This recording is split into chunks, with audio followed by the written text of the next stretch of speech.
The days are short, the nights are long, and it is arguably the best time to sink into a good book, especially a long book, a complex book, because we got time. Who's going out past 5 p.m.? Certainly not me. So I have a couple of book recommendations for you that I think are perfect for the winter time. They're just longer, beefier, girthier, if you will, and they kind of like just the vibe I get from them is winter, and then I have my winter TBR as well that I want to share with you. So let's first get into my recommendations for you for this winter time. First is honestly the entire Emily Wilde series. There are currently 3 books out, but they are very Grimm Brothers fairy tale-esque. They have been described as cozy fantasy, and I guess that's accurate if you're comparing cozy fantasy versus high fantasy that is like super complex and world building.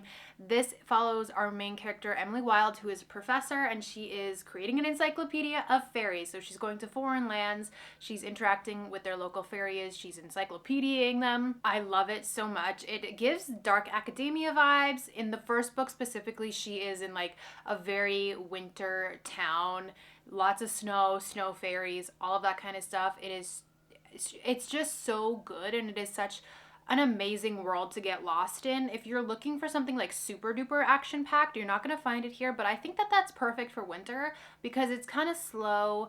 The stakes are still there. Things are still happening. You know, not all of these fairies are good. Some of them are bad. There's going to be some twists and turns along the way, and you're going to be rooting for our girl Emily because she is everything. I have always said that if I was a book character, it would be Emily Wilde. I just see myself in her so much, but that is somebody who grew up on the Brothers Grimm fairy tales, so I like some of those more disturbing fairy tales. So highly recommend the entire series, but start with Emily Wilde's Encyclopedia of Fairies. You won't regret it. If you're looking for a little romance this winter, I'm going to recommend We Met in December. Don't be fooled, this isn't a Christmas book. This chronicles an entire year of our main characters who are flatmates in London. They are in a flat share, and it's very similar, very reminiscent to One Day, where they just keep missing each other. The timing just isn't right, but they're meant to be together, and you're like rooting for them for an entire year. It is so good. The yearning, oh guys, the yearning, yes. Severance by Ling Ma, I can't shut up about. If you know me, if you look up this book, my picture is right next to it because I talk about it so much. That's a joke. This is not at all related to the Apple TV show. I do have to give that disclaimer now because everybody just automatically assumes, which I guess is fair, but maybe do a quick Google search because this word does exist outside of that show. Love the show. Love this book more. This is an apocalypse office comedy. Not really, but that's my favorite way to describe it. This follows our main character, Candace, at the very beginning of an apocalypse. Things slowly start to fall apart. The zombies, or the people who are ill in this book, are just like the eeriest version of a zombie that you can get, in my opinion. That was so unsettling. And our girl Candace is like just trying to hold on to her office job for as long as she possibly can until like everything starts falling apart. There's no more supply chains. There's no boss. There's no paychecks. Like there's just nothing. Everything starts falling apart, and she finds this group of people and she sets out with them, and it is so good and so eerie, and it fits the vibe of winter because the feeling I got when I read this was desolate. That's all it's all I can picture is just kind of like this vastness, like an empty field covered in snow that just goes on forever. That's the vibes of this, so I think it fits perfectly for winter. Everything I Know About Love by Dolly Alderton. This is a memoir of Dolly Alderton. She writes so well. I'm not usually a fan of memoirs. I'm getting more into them, I will say. I'm getting more into memoirs, especially if they're very storytelly like this, where it's like, I didn't know who Dolly was, and I still don't like keep up with her personal life, but I love her writing. It is so conversational and easy to read. This chronicles her life. She's in her 30s, and she's never had like a true romantic relationship, like a true romantic partner. So it follows her journey and her love with her friends, platonic love, and how community and friendship show up in like just a variety of different ways. It's a really beautiful book. Highly recommend. It'll help you feel a little less lonely this winter. Everyone in My Family Has Killed Someone by Benjamin Stevenson. This has 3 books in the series so far. The next one is coming out early next year, I think. It might be out in the UK. I don't know how things work.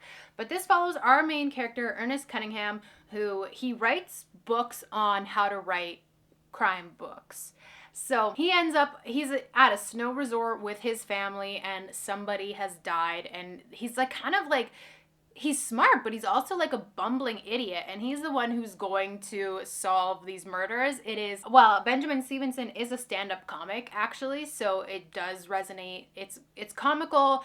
The stakes are still there. It's not like an entire comedy, like people are dying, but they're trapped at this snow resort, so it is very wintry and funny all the way through. If you are watching this video before Christmas, I would also recommend Everyone This Christmas Has a Secret by Benjamin Stevenson, which is actually a really fun advent calendar.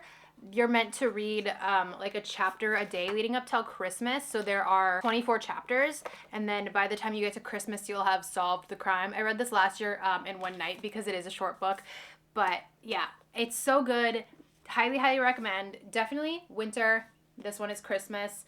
But read this one first just so you have like a little bit of context. Intermezzo by Sally Rooney. I am such a fan of Sally Rooney, and this was actually the first book of hers that I read, which only came out this 2025, early 2025 or late 2024, I can't remember. But it follows our 2 main characters, Peter and Ivan, who are brothers. They're not estranged, but they don't have the best relationship, and they didn't have the best relationship with their father, who has just recently passed. And so it chronicles both their life and kind of how they deal with grief in their own ways amongst the complexity of all of the relationships that they have. So books that deal with complex feelings and grief, that's the kind of thing that I just think fits really well in the winter time. So highly recommend Intermezzo. It was just for me, a really great introduction to Sally Rooney's writing and just her as a person. I really enjoyed it. Camp Zero by Michelle Min Sterling. Oh my gosh. Listen, this one kind of slapped me in the face. This is definitely a very wintry, very snowy book. This takes place like post-climate disaster. There are parts of the earth that are just like too hot to be in. So a lot of billionaires and really rich people are buying up land like really up north in Canada and even further. And so Camp Zero it takes place in remote northern Canada. Billionaires are buying up land and making resorts or making homes for themselves that they can either use to benefit themselves, or they can turn around and sell and make a profit, because everything is for a profit. Our main character has been promised a safe home and kind of like this central city that is kind of climate controlled. It's very safe. She's been promised a home there for herself and her aging mother if she goes into this camp disguised as men's entertainment and figures out what is going on there, because it's nefarious. Nothing good can happen. There's so much going on in this book. I'm actually terrible at explaining it, but it is a very good, maybe a little bit too realistic of a read. I highly recommend for the wintertime. I think it's gonna hit. Bury Our Bones in the Midnight Soil by V.E. Schwab. Listen, I'm a V.E. Schwab stan. I loved this. This came out this summer. Lesbian vampires, toxicity? Toxic lesbian vampires. I think that's how it was sold. It chronicles 3 female vampires over the course of like hundreds of years, how they're intertwined and connected. It deals with the theme of insatiability and hunger, which I love.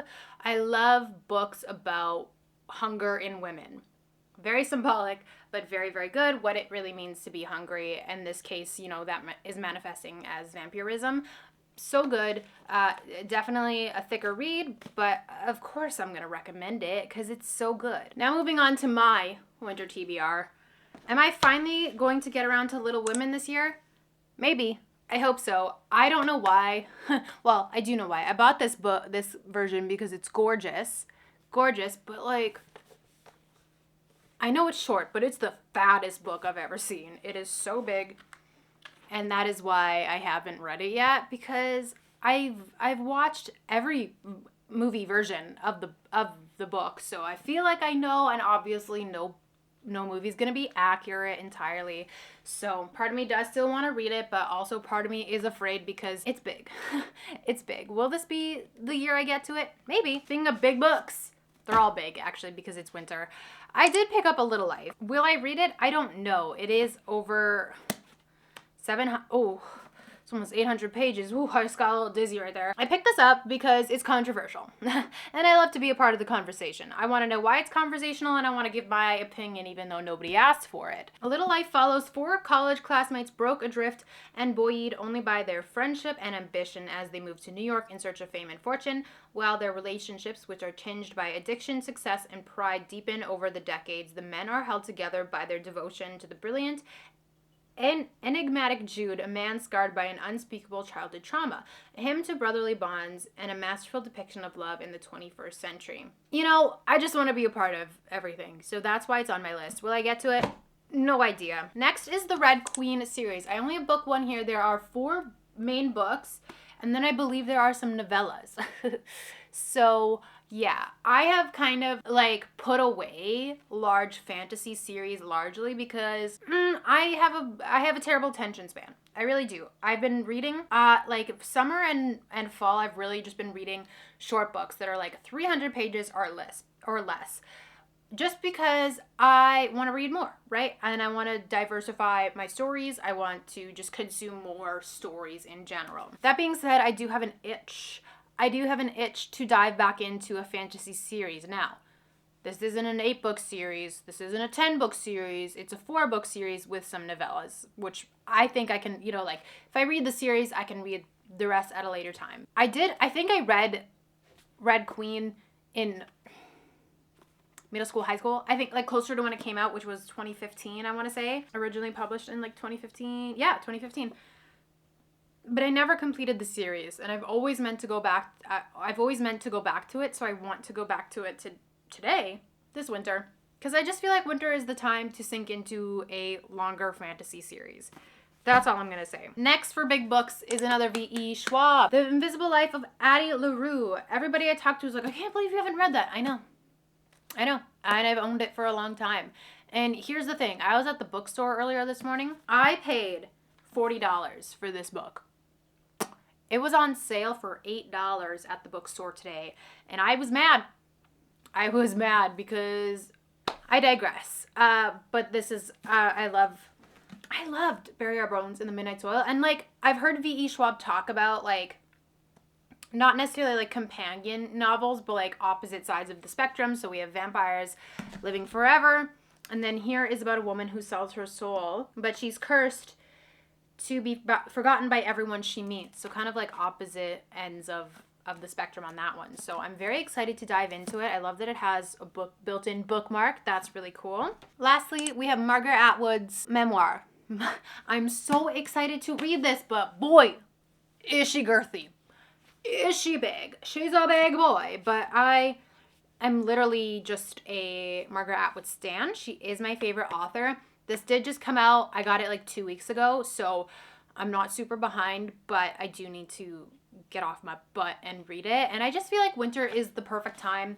I'm not as concerned with like how many books can I read, but I want to sink into more larger novels, which is why I got nothing but large novels on this list. That is it for my winter book suggestions and my winter TBR. When does winter end? Here in Canada, probably March. So I got some time to work through all of these. Thank you guys so much for watching. If you want some more book recommendations, maybe romance book suggestions, you can click over here. Or if you want to watch me read a book an entire day, you can click over here. And I will see you guys next time. Bye!